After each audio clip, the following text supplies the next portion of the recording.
Hello, everyone. Welcome to another episode at Azim Premji University's webinar series of Nature in Our Cities. For those of you who are joining newly, you may not know that this is a series that we run regularly once every month.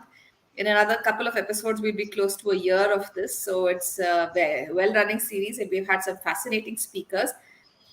We are very pleased to have with us one more person who's going to share her expertise of very many years, I think a couple of decades or at least, if not more, of work.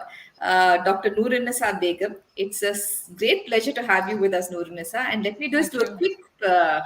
quick introduction so that people, of course, many of the audience know you already, but for those who don't, Dr. Noorunnisa Begum is an associate professor at the Center for Conservation of Natural Resources at the Transdisciplinary University, and her research over the last 20 years has focused on the establishment of the FRLH Herbarium and raw drug repository of medicinal plants. As all of you know, the Indian system of medicine uses a lot of medicinal plants. They're also traded in the country. They're also foraged for and used in local home gardens and ethnobotanical traditions across the country. And these traditions are fast disappearing. So the Foundation for Revitalisation of Local Health Traditions, FRLHT, where Professor Begum works, has been working on a herbarium for a long time. For those of you who are not sure what a herbarium is, she will tell you in detail now. But it's a way of archiving and storing this information so it's not lost to the world. In brief, and using this, she's initiated a virtual herbarium which is accessible to the outside world. And she's worked on projects across areas from conservation to ethnobotany to trade of medicinal plants to looking at climate change, state biodiversity, and CSR. Right, so very wide Yes. gamut of things. And she's also helped be part of the State Biodiversity Board in Karnataka and the State Medicinal Plant Board. She works with masters and PhD students and young people. And we were actually, I came across an article of yours, Noorunnisa, and was fascinated by the great work you do. And so it's a great Thank you. pleasure and a privilege to have you with us. So, with that, it's a very warm welcome to have you on this show. Thank you. Thank you. Same here. Thank you for calling me, and I look forward for today's interaction. That's great. So, can you start us off with our viewers? Because some of them will, of course, know what herbariums are. Some of the others will not know what herbariums are. So, what is a herbarium and why is a herbarium important for us? Well, basically, herbarium is a place where the watcher specimens, which have been collected far and wide, are been processed in a particular methodology, and they have been then mounted onto a handmade paper, which is very very specific, acid free, so that the duration is very long, the color doesn't change, and then the labeled specimen is now off late. We are going for digitization, and only after the whole process is done, the specimens are incorporated into the compactor or pigeonhole or almaria. So this storehouse where the watcher specimen or the herbarium sheet is stored is called as a herbarium. So it is like a data bank, huge data bank. And it every plant, every herbarium sheet has lots of facts in the label that is stuck onto the herbarium specimen.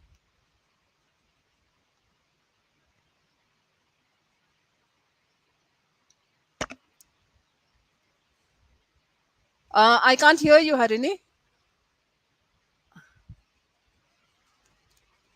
Sorry, I'm just again thinking. I can see your the very interesting cupboards behind you.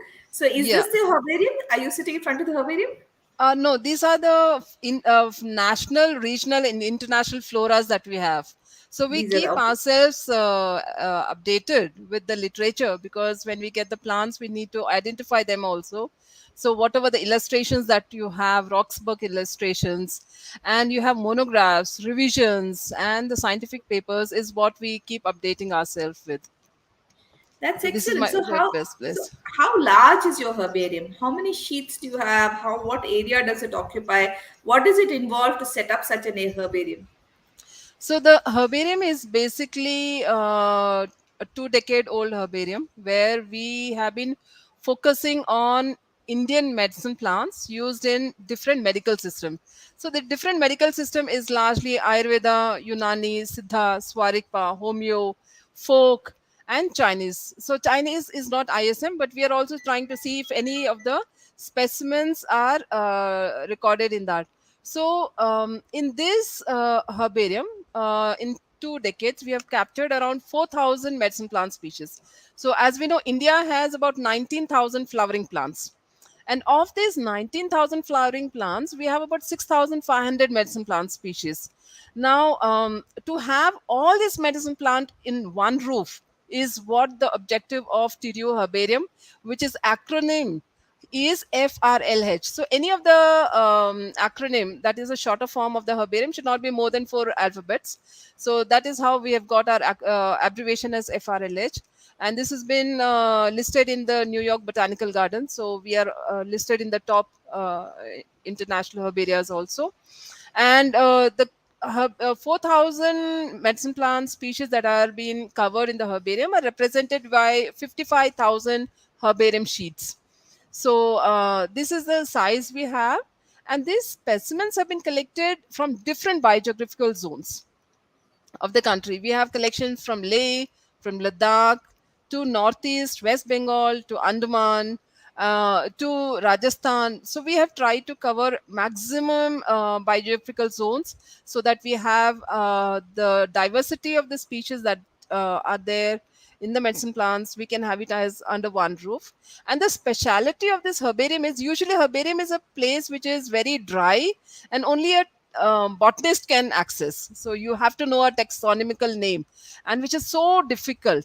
Yes. So the objective of our herbarium is to see that a common man, a herbalist, industrialist, ISM physician, or any kind of stakeholder should be able to access the herbarium. So we have linked the herbarium to a database where you can use a trade name. So, for example, you're searching for Brahmi. So the fellow doesn't have to bother whether it is Centella asiatica or what. So just type in Brahmi and then look into the botanical name that has been associated.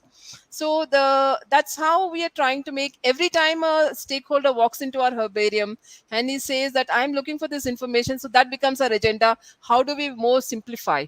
So we don't want to have a herbarium as a very technical, it's a more a biocultural herbarium where we are trying to see the cultural aspect also is been documented. So you do have more than 1 lakh vernacular names linked to it. So you have a species which will have information on where it occurs, where is the regional distribution, global distribution, what are the uses, what are the pharmacological actions. So we are trying to make it as cultural as possible. And most important, we always believe in geotagging. So there is a importance of the data that comes in. So you always have Right. some kind of feed that goes from the herbarium. So that's the collection. We have about 55,000 voucher specimens. And during this herbarium, we also wanted to know what are the plants that are being traded. So side by side the herbarium, the byproduct, we established a raw drug repository. So that was a complete passionate establishment which has about 3,000 raw drug samples today. So how does one collect this? Do you collect them yourself, these, or do all your colleagues collect them, or do they get them from other places? Uh, the herbarium collections is 100% done by us. It's better that anybody who wants to have a herbarium specimen does the collection himself. For the research, the point is the identity is confirmed. So because all plants are green, you can't differentiate. So the specimens are our team is a very very small team. We have Professor Ravi Kumar, we have Dakshinamurthy, we have Arun. So we have Paturaj. So this is a Ashutosh. That's it. So, but we travel across the country and we collect the sample ourselves, and we do a homework before going. What is the phenology season, which is right, so that we travel yields in the maximum collection of the specimens, and then we are able to get the maximum species added to the herbarium. We do it ourselves, and I would encourage every person to do the collection himself and not depend on anybody, because you should know what you're collecting and what research you're doing on. So This that, is very interesting. So then it brings me to my next question. How yeah. many herbaria are there in India, and how many Uh, herbaria are run by women in India? uh, Last book that I read by Vishwanathan sir was, we have 99 herbarias in the country, and they are in different government and universities and institutions. Women, I maybe very very few, You might be very the only few. one. Yeah. No, no, I've just, yeah, you, no? they be on the fingertips, the Yes. numbers. I don't Okay, think so let's many. just think loud. Okay, 16,000 plant species in India, 19,000 flowering 99, plants, yeah, and 60,000 flowering points, 6,500 are medicinal. 6,500 medicinal, Yes, 100 herbaria in India of that yes, order. yeah. And maybe I'm still not convinced there are more than one. To me, I mean, I was very struck really when I heard about you and your work in the herbarium. Maybe three, four women. So what do you think it is? Is it you must have gone to a different lot of different places. How many places have you been to in the country? What's the farthest and what's the most isolated places that you've been to? I have been to Himachal, I have been to Uttarakhand, I have been to Assam, Meghalaya, Arunachal.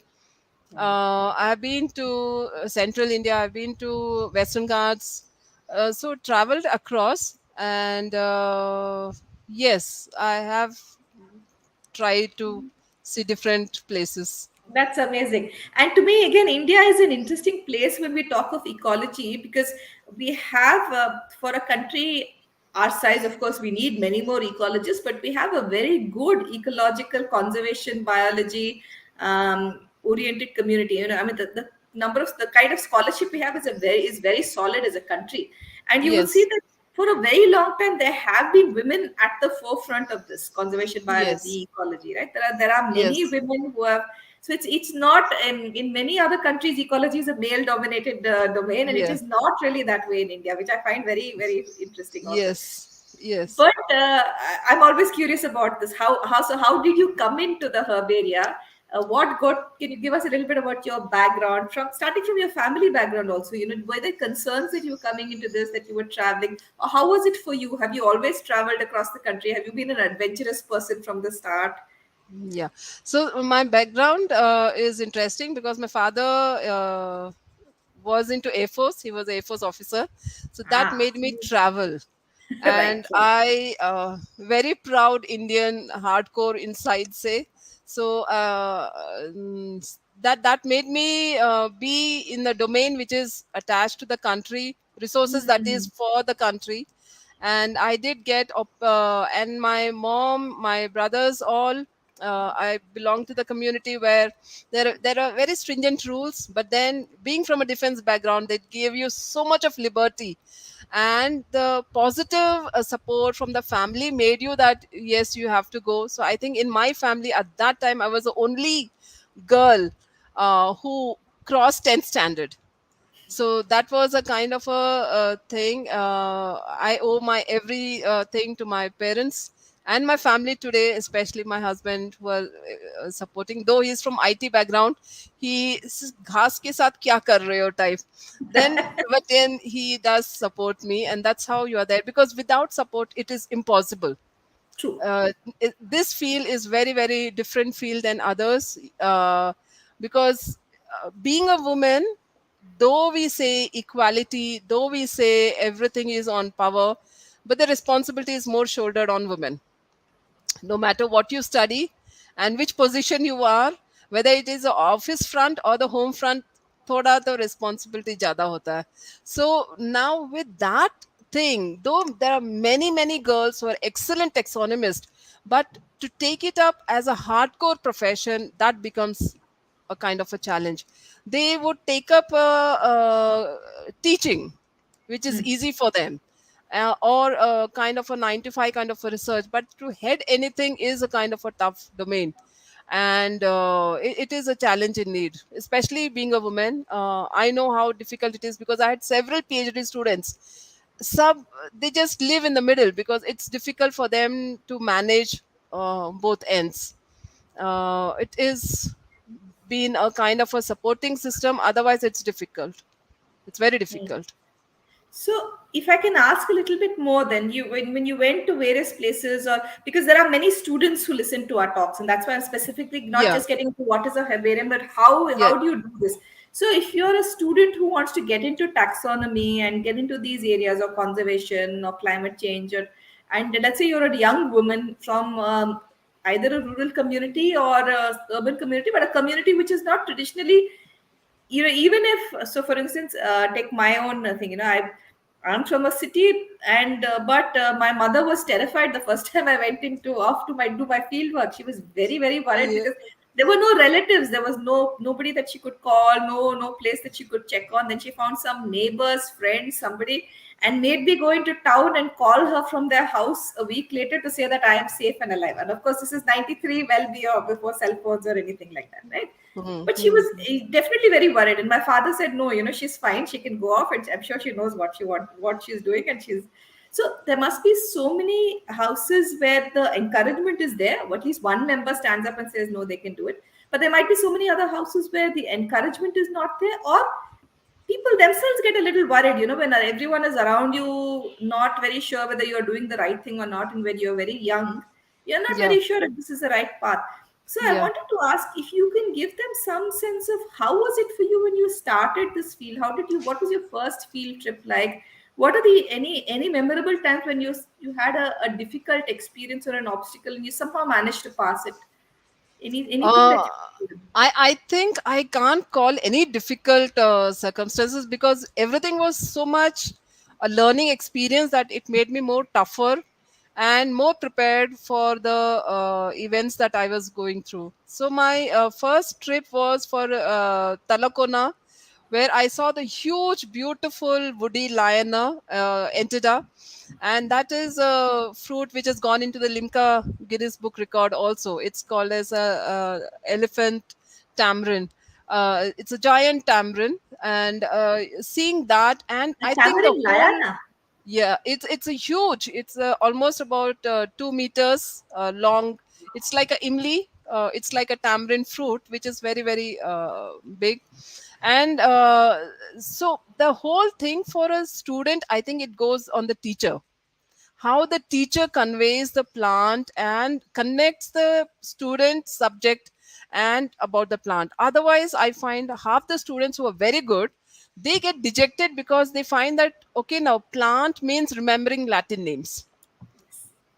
That is absolutely not. There is so much of a and that is one is the subject looks so dry because the way they have been introduced to the thing. Second, there is no career. They feel that there is absolutely no career for this, and we need to break that myth that it is not that, just remembering the name. Today there is no domain which can be functional without a taxonomist. You go to any herbal industrialist, there's a quality control department, and today the whole India is looking for a qualified taxonomist. You Ah, don't have the young cadre of taxonomists at all.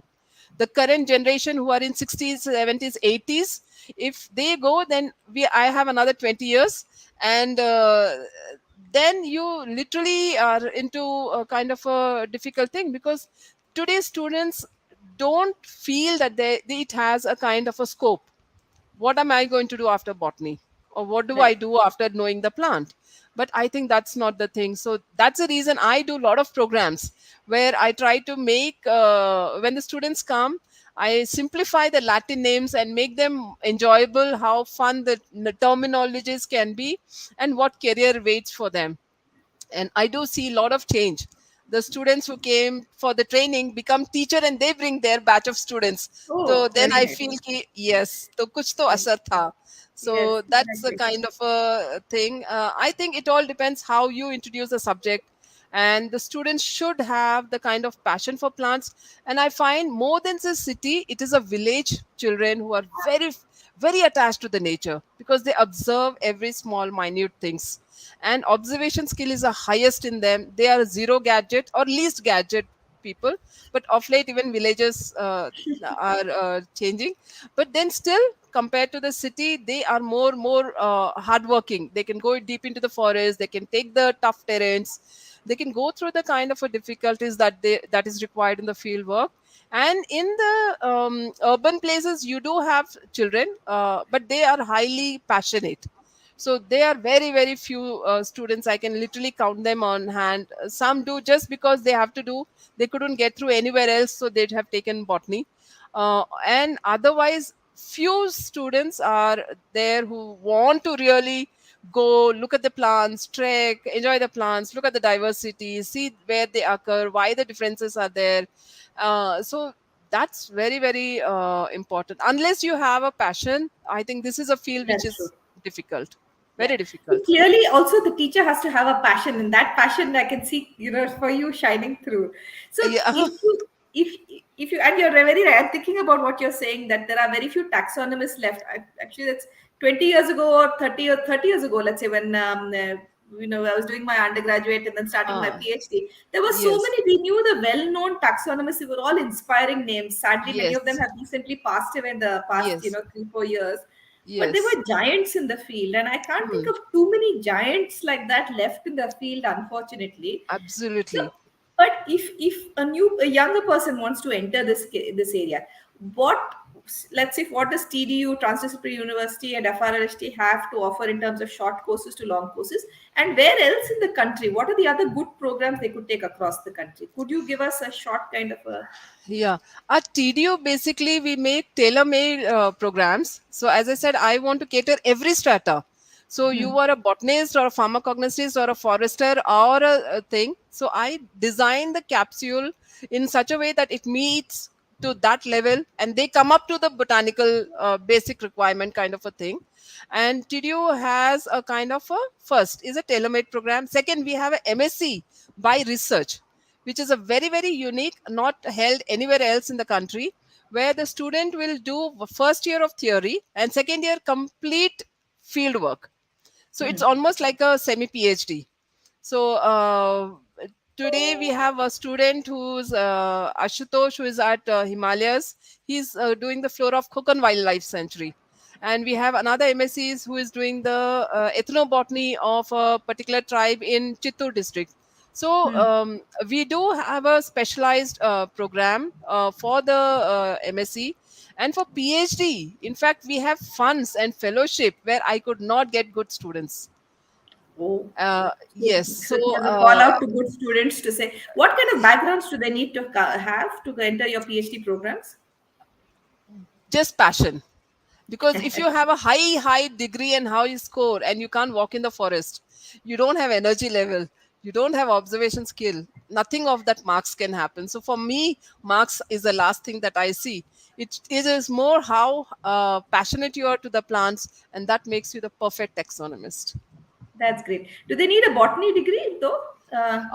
No, for MSc we are open. For Hmm, any kind of a life science, you life can science. be, yeah. So that could be open. And though we do have last year, I think for other MSc even art student had applied. So that's the beauty of TDU. Ah, TDU right, right. takes up students from all domain. So I Yeah. don't think I should be saying even life science. Any student who is passionate about plant is definitely welcome for the course. That's wonderful, especially since you're saying it's culture centric. It's not a Yes. traditional herbarium, but it's a culture centric herbarium. Yes, yes. And that's something which we want to deepen and make it as a one stop herbaria on all the kind of information which is required for the medicine plants. So Yeah. that's the way we are working for.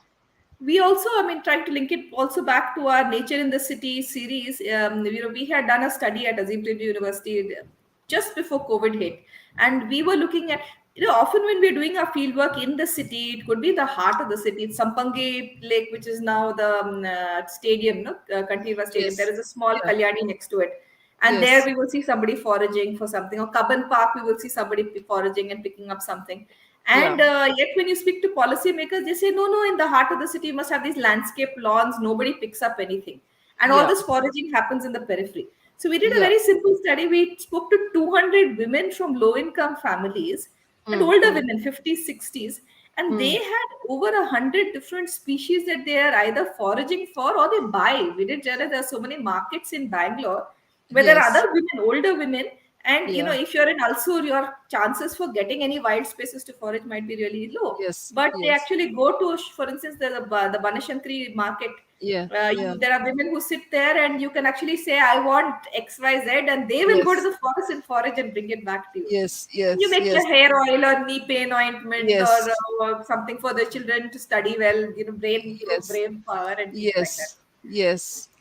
And in fact, in Yelahanka also, you find as simple as Borehavia diffuser or different amaranthus species or Portulaca species. All these are weeds.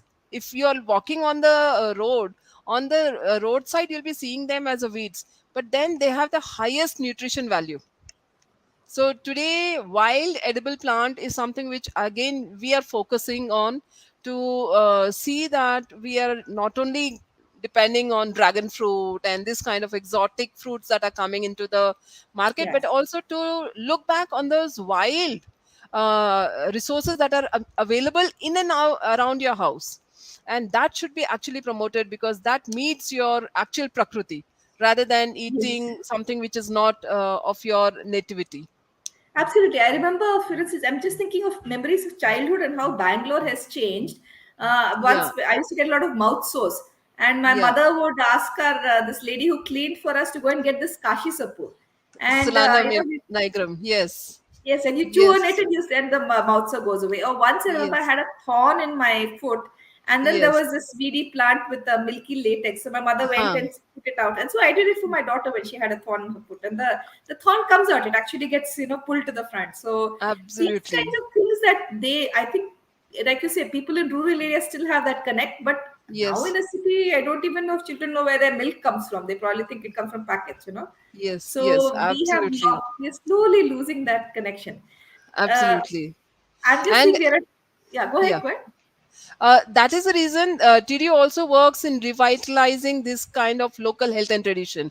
We have started a unique certification course for the Vaidyas so that this knowledge is revived. They also get a kind of a confidence that yes, there is some kind of a value that is given. And we do several programs like this, documenting this traditional knowledge which is there in different communities, whether it is ethno-veterinary or human care related. That is one of the important theme of TDU University.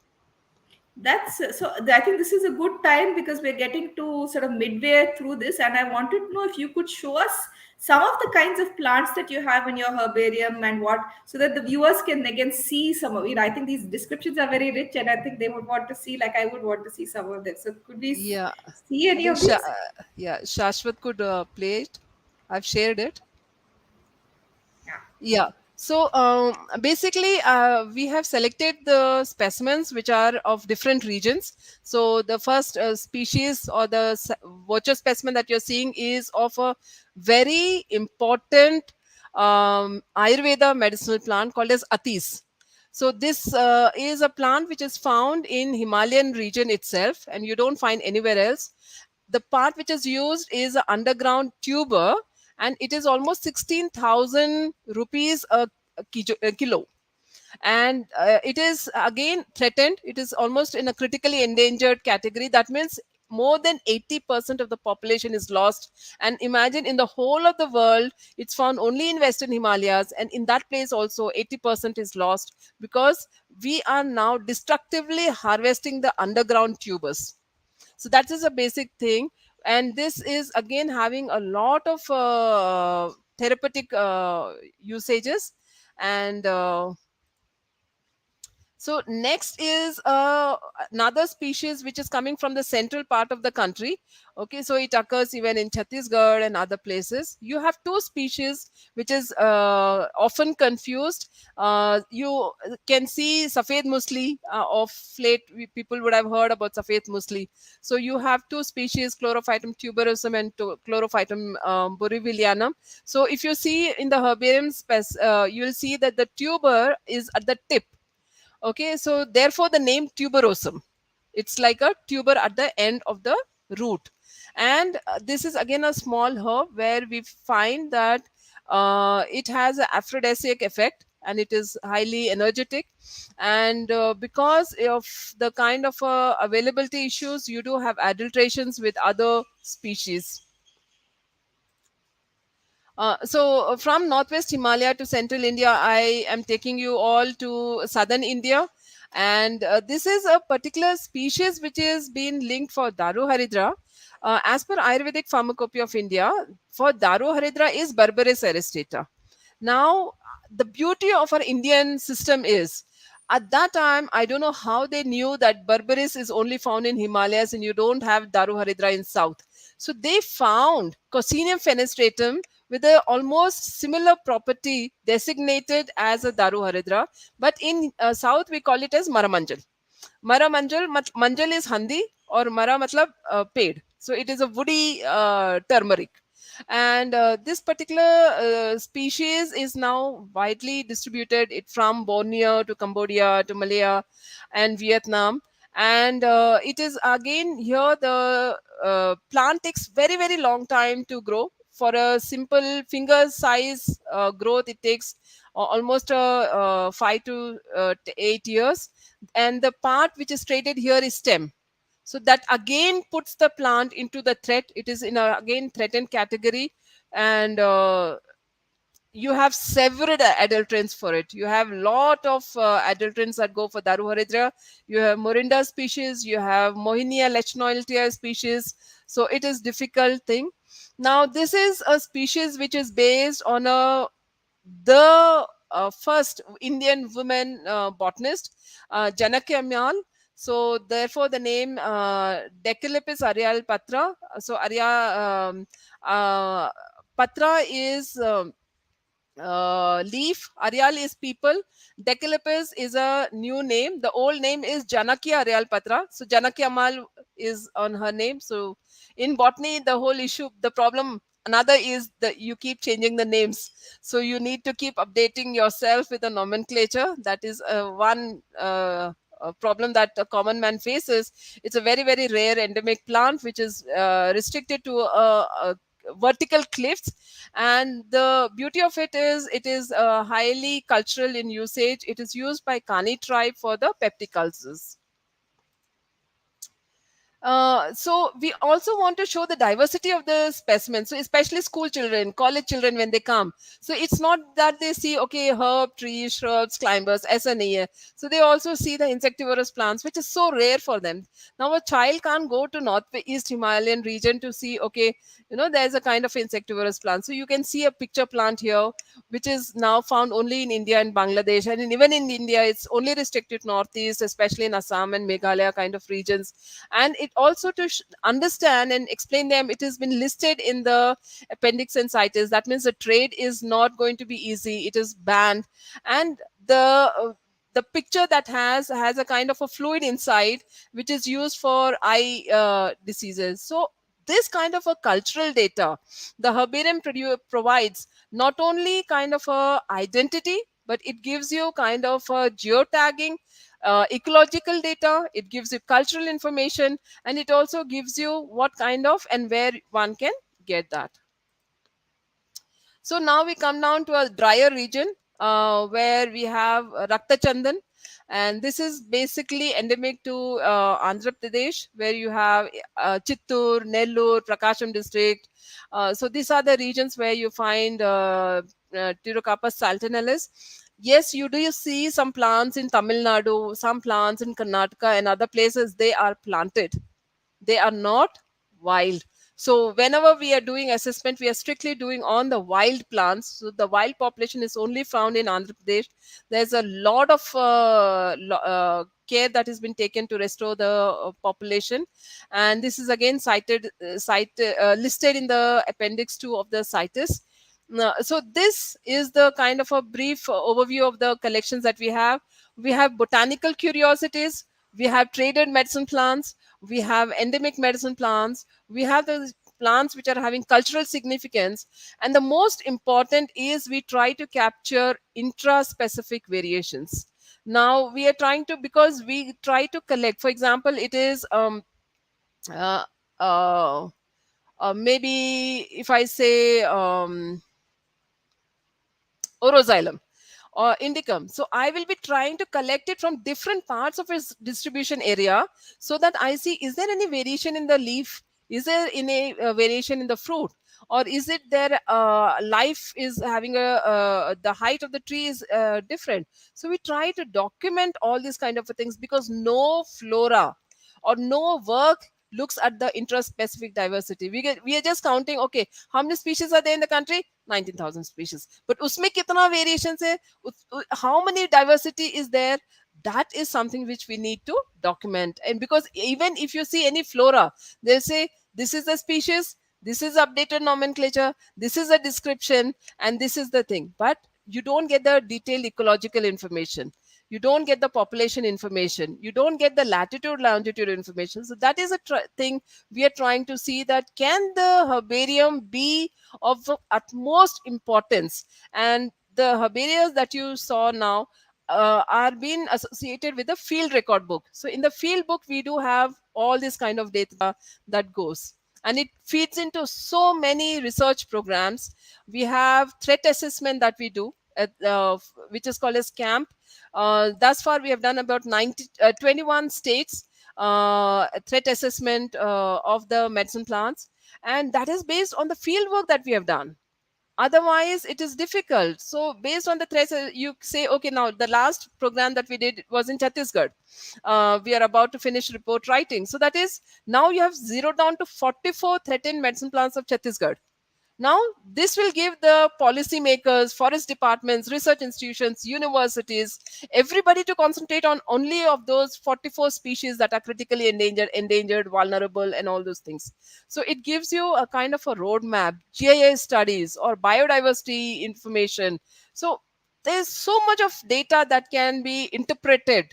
It is how you want to use the data. It is just a wealth of information in that small label that is there, and the field record book that the botanist carries along with him in the field, where he sees the plant and he writes. So because you are going to write what cannot be seen in the plant when it dries.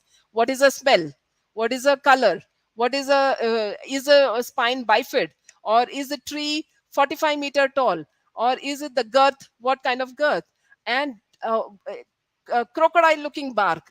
Okay, so you're writing all the things. So when a person looks at the specimen, this is a plant. So the whole architecture of the plant should come from that small label and the field record book. And that's how the herbarium of ours is being attempted to make a biocultural herbarium. So when you go to the field, you will, how do you cut this? How do you select what you have to? It's a tuber, how much do you pull up? If it's a tree, how you can't obviously cut the tree and bring it back. So how do you decide what to bring back? Then what do? You can't stuff it into your backpack and take it. So what is the process? And then when you come to Bangalore, how do you deal with it? Can you do a Yeah. quick synopsis for Yes, people? yeah, yeah. So what to collect is very, very important. For this, again, you need to know about the plant. For example, in Emilia ribes, you have male and female plants separate. Or in a same plant, you'll have female and bisexual plants there. So that means in your field work, you should know whether the plant is epiphyte. That means you're going to collect the plant along with the bark, because every plant is specific to a particular species only. So when you're collecting the plant specimen, the herbarium sheet size is 28 into 42 centimeter. So you have to see that whether it is a tree or whatever shrub it is, you're able to collect the specimen only that much which is going to fit into the size of the herbarium specimen. So any specimen that we are collecting should have flowers or fruits. Absolutely zero for vegetative specimen. You cannot qualify that for the thing unless it is very, very rare and you can't really go again. So then you can think of that. And if it is a herb, we always collect it complete whole plant, because there is a lot of character that is there in the root. For example, we saw chlorophytum. You had tubers at the end of the root. Or the kind of, we saw Janakya aerial or Decalepis aerialpatra. The root is moniliform. Okay, so that means a beaded kind of fruit. So these kind of characters you have to collect. Collection has to be very judiciously done. We are taxonomists, we are also conservationists. So we should never ever collect more than 2 sample. If it is very well known, if it is rare, restrict to one. And if it is just one plant, then restrict only to the plants photograph. So we have to be utmost careful when we are trying to do. We should never destroy the plant at any cost when we are trying to do. So earlier the better you get up in the morning, because you are able to see the plant in the fresh form. That means the flowers is just open. So get up from the wherever you are. You should be in the forest by 5 or 6 in the morning and collect the plants. We actually have a collection bag, because we go with a team, especially there's a local, there's a botanist. So one is taking down the character in the field, and then one is tagging the specimen, because you will be collecting in a day minimum 30 species or 40 species. So every plant that you are seeing, you will be documenting the key character of the species. Key character. You don't need to document, okay, the leaf is green, the stem is brown. Not like that. You should say that, okay, there is spiny hair, there is a kind of a fetid smell. So those kind of characters you're going to document. Then you're going to tag the specimen with the collection number. Now, what is a collection number? This is a unique number that is given to every plant. Like your passport, you have Aadhaar card. Those numbers are very specific to one individual only. So in a herbarium also, one species can have only one collection number. And if you're collecting in duplicate, that means the second specimen can have the same collection number. Otherwise, you cannot go into the same thing. And if you're going to the same plant in different season, the second collection will have a different number, because it is having a different facts along with that particular collection. So when you're collecting the specimen, you're documenting the character. The most important is to document the date of collection. Date has a lot of contribution for phenology. Phenology today is a very key information that helps you in climate change studies. It is very important. And then when you document all the things, you come back, you clean the specimens, and you are processing it in ethyl alcohol. So if you're going to Andaman, then you're going to use 40% formaldehyde, sack them all for 10 days trip, and then come back, and then you spread your specimens, and then you're going to process it. But if you're going to have that in the night, you're able to come back to the workstation, then you always come back, dip them in the alcohol, ethyl alcohol, and then the So what's dipping the difference? Why formaldehyde versus ethyl alcohol? formaldehyde is basically when you're going on a very long trip and you don't have time. For Hmm. example, it is like northeast in the extreme cold season. Now, if I do kind of ethyl alcohol, I'll get fungal infection, Hmm. because I will press them in the newspaper and I have to give the changes next day. By morning itself, if the person has not done the thing properly, then you will get the fungal infection, and all the effort that you have taken is gone for a toss. And in formaldehyde, what happens, you just collect them and then you tie your packet, and then a collection bag, and when you come back, then you have, but it is little difficult because formalin is not eye friendly.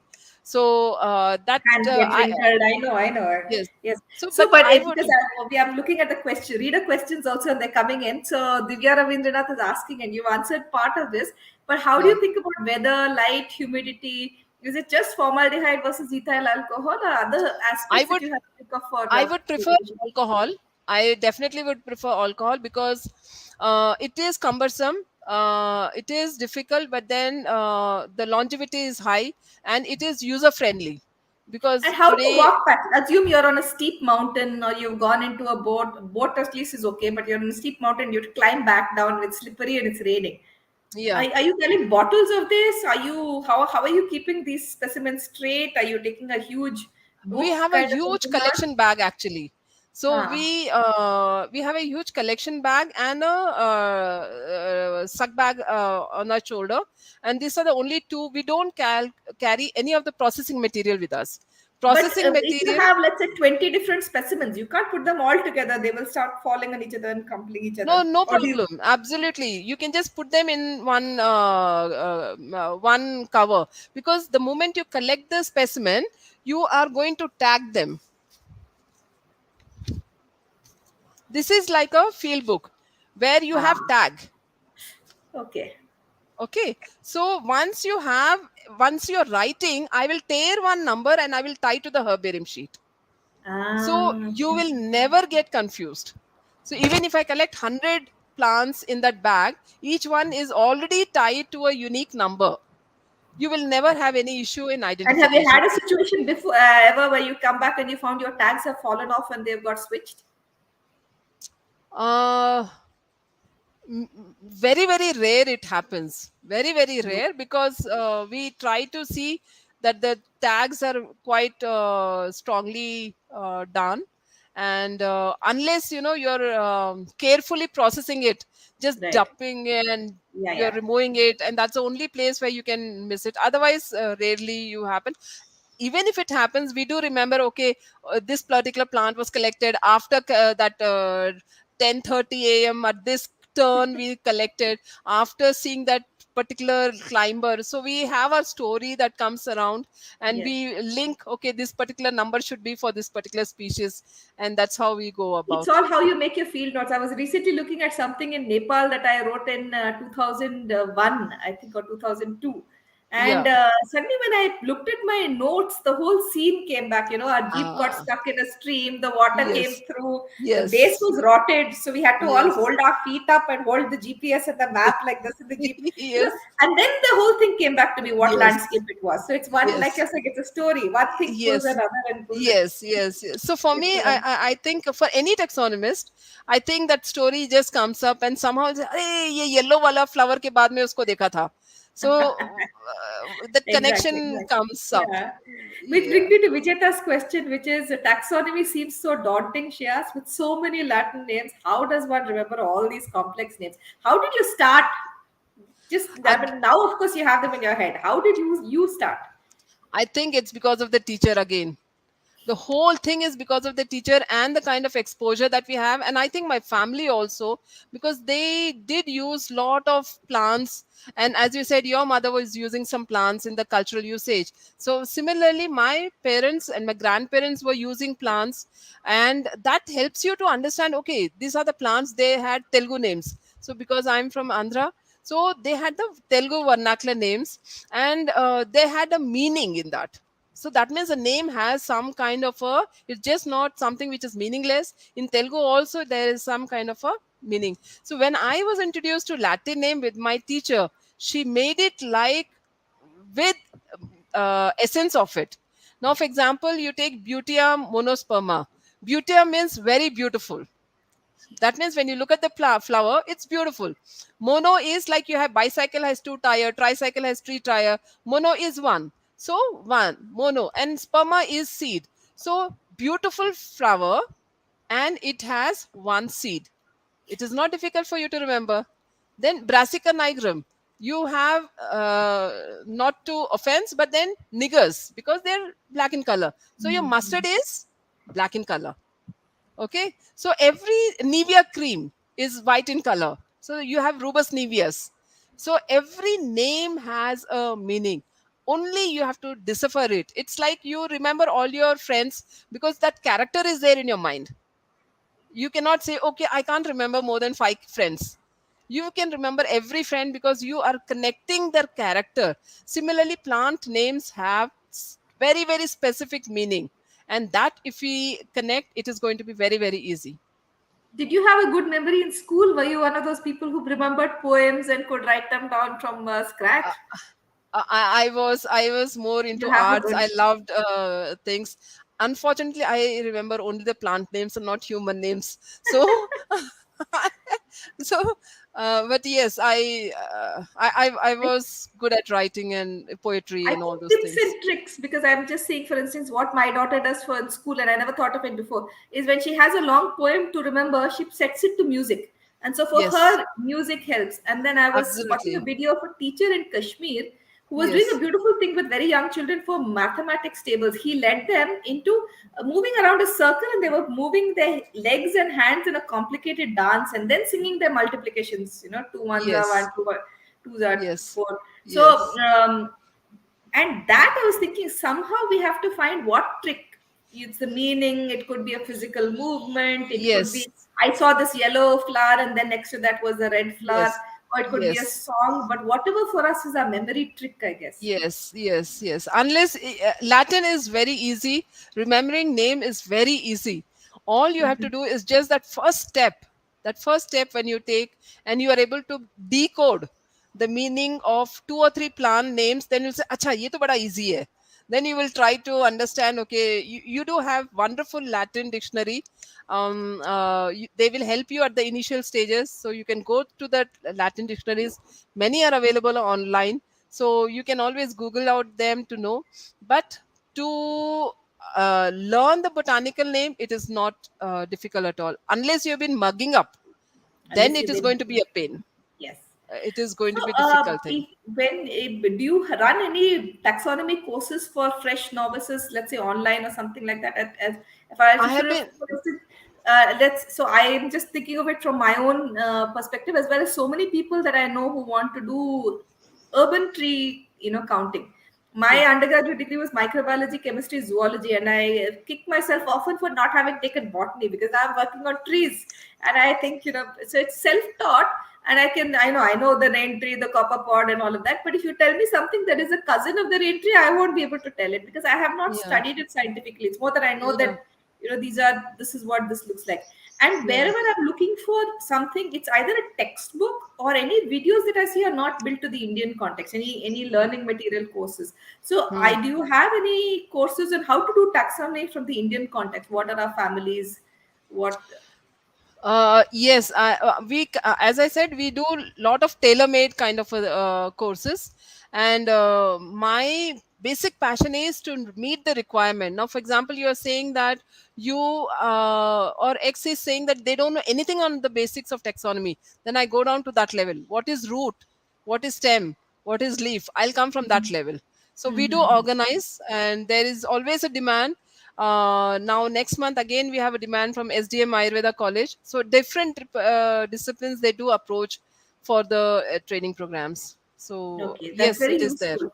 Supposing Yes. you're a user from the outside, Yeah. and they want to use the FRLH Herbarium, which is digital, you're saying, and let's say this, we have people dialing across India, someone from the Northeast who wants to know what you collected in Assam, Yeah. let's say wants to dial in. How do Yeah. they access your herbarium?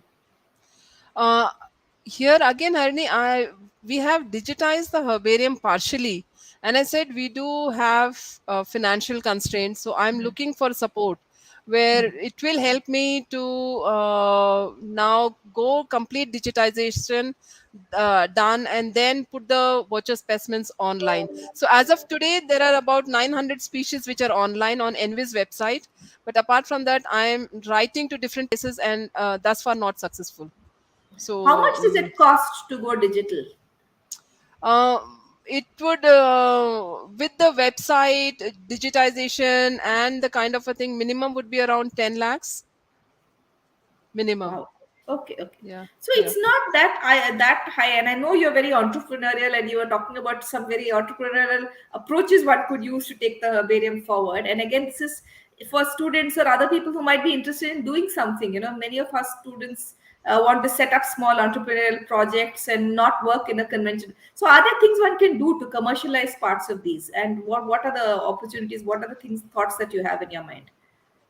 uh, for an entrepreneur kind of a thing, I myself I'm learning, because hardcore botanists say when we came to the reality that finance is very very important, so that is something which made me that I need to spread my wings apart from plants to different domain. Now for example, I got a project from Dabur. So there it was a kind of a problem that the industry was facing was the production of the gall, which is there as a one of the ingredient in chavanprash. It's called as a karkata shringi. So the plant Pistacia integerrima bears a gall, and that gall production was reducing every year, and that is one of the 56 ingredients of Chavanprash. So they wanted to understand. I am a plant fellow, and then they wanted to understand why is the gall going down. Now, for me, it was an entrepreneur at that time to say that, oh, if I say only plant, then I can't get, because gall is a association of insect and plant. And then I collaborated with an insect person, FRI and Conifer Research Institute, Dr. Jishtu, and then I could take it up. So I think as a botanist, if we are able to expand our domain and collaborate with different institutions, there's a big scope. There's a lot of scope for us to go for it. But I am learning. As of today, I'm learning, Harini. So, We are also learning. This is a very fascinating journey with us. There's yeah, one question I have for you, and then I'll turn to another audience question by Divya. Just for yeah, all everyone who's watching live, please continue to send us your questions. We're getting some very interesting questions coming in, so you can type them in the comments box, and I will read them out. But the question I had for you is, we at Azim Premji University, you may know that we have a Center for Climate Change and Sustainability. So one of yeah, the things we are trying to understand is how has India's climate changed over the long term, and what are the changes we can expect in the future. And of course, one of the best signals of changing climate are plants. So how are herbaria used for these to track these signals, and what could one do? For instance, I'm thinking of collaborations along the way. What could anybody do who has this kind of an access to archives?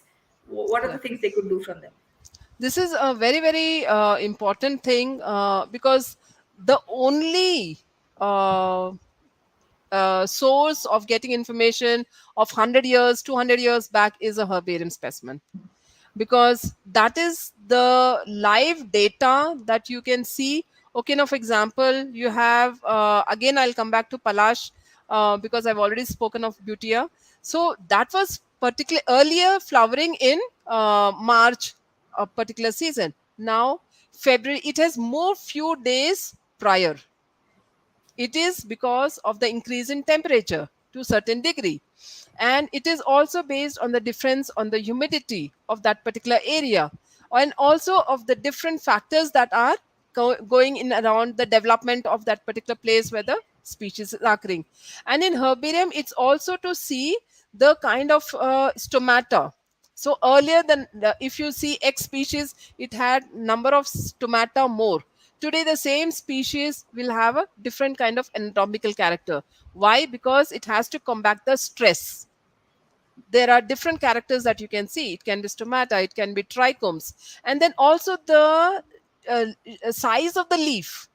Okay, the earlier you had robust kind of a leaf size when you were seeing, and today you're seeing a different kind of a more stunted. And especially in the herbaceous form, you're collecting the whole plant, and if you see, the height of the plant is reduced. So they are qualitative characters. You have also functional traits that can be used from the herbarium. So it really feeds a lot of information. Especially now, we got about 2 years back, we had a project from MOEF to study the 10 focal species of Western cards. So we found that most of the herbaria, we had almost covered about 10 herbaria, and we had more than about 2000 voucher specimen records. And we found that for this species, inevitably the flowering and fruiting had preponed or postponed by few days. And Hmm. that means a lot. That means the Right. plant is trying to overcome the stress and the kind of a pressure it is going through. There's a And recent paper in Global Change Biology I was seeing, which looks at climate change across India, and they are saying that many species, plant species, may have to migrate to the level of 40 kilometers a year under climate change, future climate change, yes, which you yes, think of it is huge. yes, absolutely. Especially when you see the movement of these plants, it's more towards a temperate region, because Hmm. there you see lot of variation compared to our tropical zone. The temperate region you see, and even if you see a lot of examples and studies being done in climate change, it's more in temperate zones. These And so the examples of species really, if it's altitudinal, if I'm right, then the species are essentially moving higher and higher abs- regions as it is becoming. absolutely, absolutely, because the temperature is rising, and therefore they have to now survive, and the survival of the fittest, therefore they are going to go at a higher line for of the elevation. Right. So, then following up on that, Divya has a question about how do you then integrate local knowledge with sample collection? Do locals accompany you? Do you reach out to communities and ask them to find plants that you are commonly used by them but that are not known outside? So, what is the collaboration you do with local communities when you go to a new place? Yeah. So that's very, very good question, Divya, because one have to ideally go with the forest department and the local community there, because especially FRLH Herbarium looks at the biocultural kind of documentation. Now, when we are trying to do biocultural documentation, we need the local information, but be aware, you cannot document any information without prior consent form.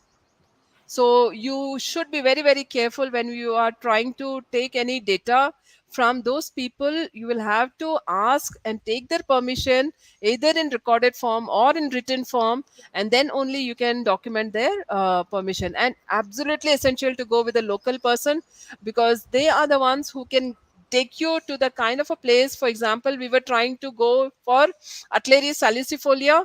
We had just described the kind of a plant it looks like and the kind of a place where it occurs.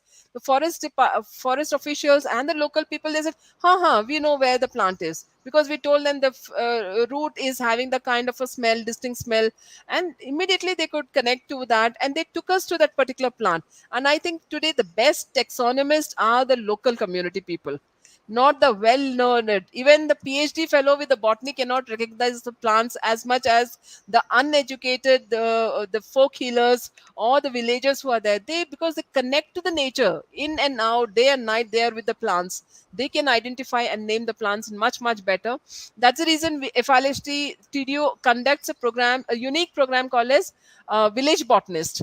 So this is a program where we are trying to inculcate the essence of identification to 10th pass student, or to a person who is not qualified. He can be working in PBR, he can be working in the NGO, he can be working with any kind of organization. So for those kind of people, this kind of course helps them out. And we have a person in Andhra who has learned 400 species. So in Savandurga, there is another person who has learned not less than 200 species. He can tell the exact updated nomenclature, botanical name, and he can tell you what the plant is, what is the character. So Village Botanist program is a very unique program that we do. This is excellent to know. What are the other things you have at TDU? I know you have an apothecary with a lot of medicinal plants that people can learn about. So, can you tell us? In fact, at Azim Premji University, I was just telling you we are planning to get a medicinal plant garden with FRLHT advice in the campus, so that students can also learn. So, what is the medicinal plant garden that you have, and how do people come and access it? The TDO garden is known as Ethno Medicine Plant Garden, which is very, very unique, because from the lawn to hedge to the any kind of place, we have planted only native Indian medicine plants. And you have about 1500 medicine plants in the garden, and they are all theme based, because we want to have, for example, you have insects bite, there's a theme. Then you have traded medicine plants, so you have about 20 plants in that thing. Then especially for the Indian community, we are highly emotional and sentimental. So how do you now communicate the plants and conserve them? We have nakshatra garden. So the moment they see, acha, I am Gemini, and that one nakshatra rehta hai unka, and immediately they're connecting themselves, and then they find out more about that particular plant. So we have different kind of schemes and themes. And apart from that, we want that people not only come to the garden, but also take back with them. So we have different packages. We have like geriatric care, we have skin care package, or we have kind of a well-being kind of a package, where you can just take a few leaves like lemongrass, make a decoction and then have it. So there are simple plants come as a package, you can take them. So the nursery is there, which has about 600 plants as of now. So if you're interested in having the wild medicine plants, which can also take care of your common ailments, not critical and complicated, जैसे cough, cold, and this kind of a small stomach pain, only then you should try this, otherwise you should not try this. So those kind of packages are available, and you're always welcome. 9 to 5:30, Monday to Saturday, we are always open, and you can always come visit. And if you want to learn about this plant in the garden, you can always contact me. We can go for a walk along, and then we can see. You have Rudraksh from Northeast, you have Comifera vitae of Rajasthan, you have picture plant. So you have Garcinias, especially people who eat fish with pulicolombo. You can see different types of Garcinia. You have Garcinia xanthocamus, you have Garcinia indica, you have Garcinia morella. So, and then your jackfruit. You have a big jackfruit that you eat. There is a one endemic jackfruit which is called as Adrocarpus hirsutis. So that is there in our garden. So you can come for a walk with me also and my team. Uh, Anyone who is interested and love plants, please walk in with the prior information. You're welcome. School, colleges, universities, we are very much interested in sharing our learning and efforts that we have done. Please, you are welcome to the herbarium and the garden. Write to us prior so that we can arrange that you can take home a very strong learning. Especially for the students who don't like Latin, I can do a special session on them. That is very nice to know. And I'm just thinking this is such a true. You were saying you're a very passionate Indian. This is such a true diversity of India. The biodiversity of India. We don't think of it. We talk of the diversity of India, Yeah, but really in yes, that is the heart. The kind of ecosystems we have, the species we have, and from yes. there on, then the kinds of cultures and societies we have. I think it all comes from that, right? बाद So में yes. So light बंद मत कीजिए. हाँ, ये पूरा रहने दीजिए. हाँ, पूरा लाइट रहने दीजिए. So I Sorry, think that this was a is security. no problem at all. So I think we're running late. I just want to have a couple of more questions for you. One is I'll take an audience question. Supriya sent in a question, but before that, I wanted to ask you. I know you have spent time in the Missouri Botanical Garden and herbariums. What is the difference between herbariums in India and herbariums abroad? Are we at the stage where we are matching the quality of herbariums outside India? If not, what should we be doing as a country now to invest in this and to get to that level? I think at work level, we are doing, even the research wise, they have lot of resources, fund. So they can do lot of botanical exploration in no time.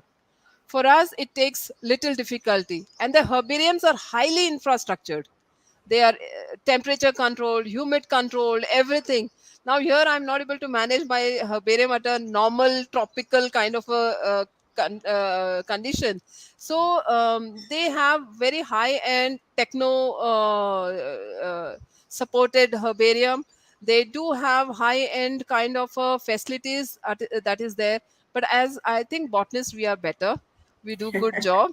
And they do have lot of collaborations, they have lot of financial schemes that makes them do lot of projects that is going on. In India also, we have good taxonomists, we have very good herbarians, but they die out because we don't have finance, because we can't maintain them.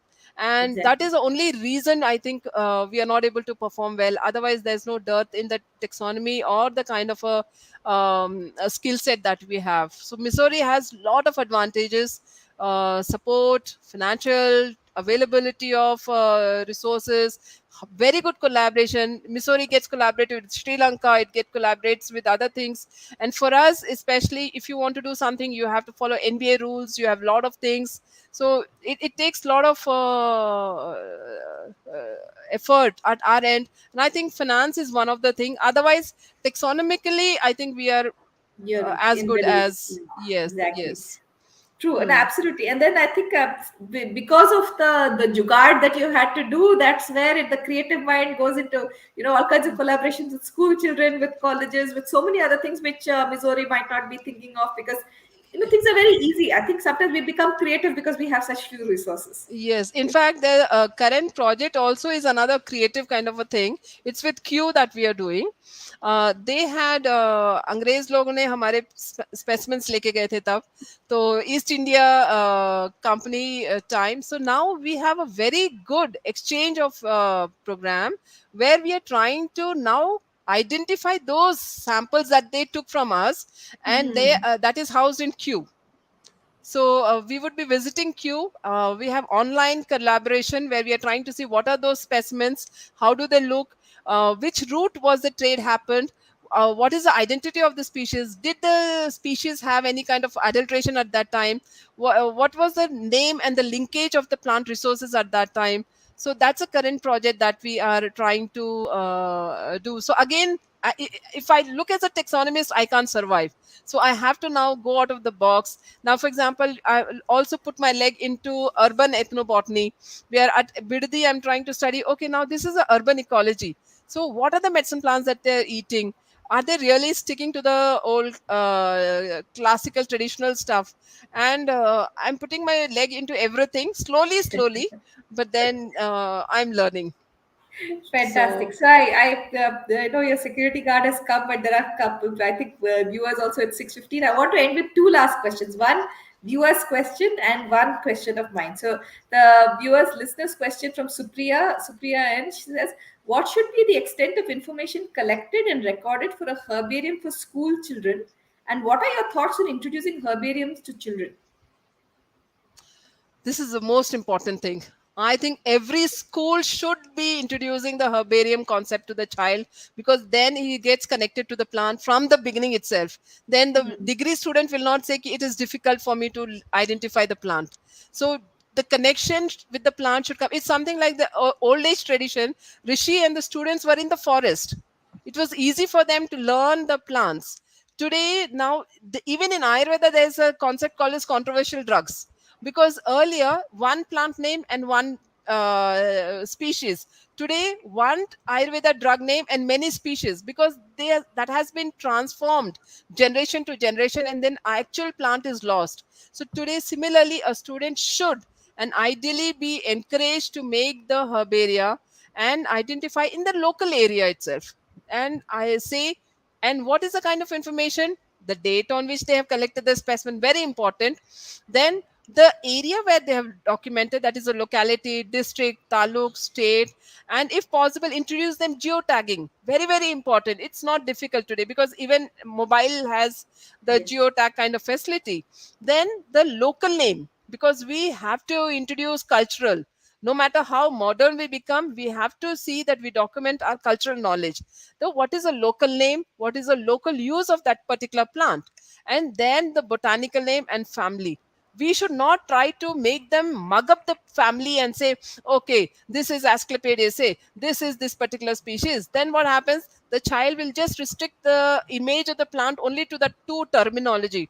But if you're trying to show the whole picture of the plant, this is a local name, this is a use, this is how it looks like. So your label for a child should be as simple as possible: date, locality, from where it collected, what is the key character, what is the use, and who has collected. Because ultimately the child feels happy when the name is there, and that is how the information should be. A very very simple label is more than enough for them. And introduce, if possible, photography. I think this is very useful for parents also. So those schools which don't have it, parents should lobby with their schools, or otherwise at least take their child out to make herbaria. Yes, yes. So it's something that you can do at home to introduce a passion. And so with that, I'll actually, it feeds in very well to my last question. What's the future like for you? You've shown us 20 years of, I think, a very incredible career and very number of things that you've done. As you said, you have your fingers and toes in many different areas. What are the next 20 years? Say you have 20 more years before you retire. What are you going to do? I am. We did a very good project on HD Cote pharmacopoeia, which is now so good that we are. We did the survey in HD Cote, link the geotag and the usage. That means that Hmm. taluka people can make use for their primary healthcare that particular plant. So the next dream is to come out with such kind of pharmacopoeias of different taluka, district, and state level, which is actually taking care of their healthcare system also. And second, we would like to see that this herbarium becomes a one stop for identification of, for all the, we are already an accreditation kind of a center where we authenticate industry samples, samples coming from the universities, research institutions. So we want to make it as a kind of a reference center where you can not only see the botanical, but have a chemical profiling, anatomical profiling, and molecular profiling all together, so that one person can identify the species and then get the plant authenticated. We want to have a kind of a chemical library done at the herbarium. And I personally would like to be involved with the school children and different strata to see that the taxonomy, which is not actually been accepted so much today, only because it is difficult. It's not that they hate it, but it's difficult for them. How can we simplify that and then go into different kind of tailor-made? I basically work on a tailor-made kind of courses. So how do we simplify that and take that to different level, and then get a viable model for the herbarium? And that is very, very important, because without funds it is difficult. So I'm working very strongly on the fundraising, which is the most difficult task.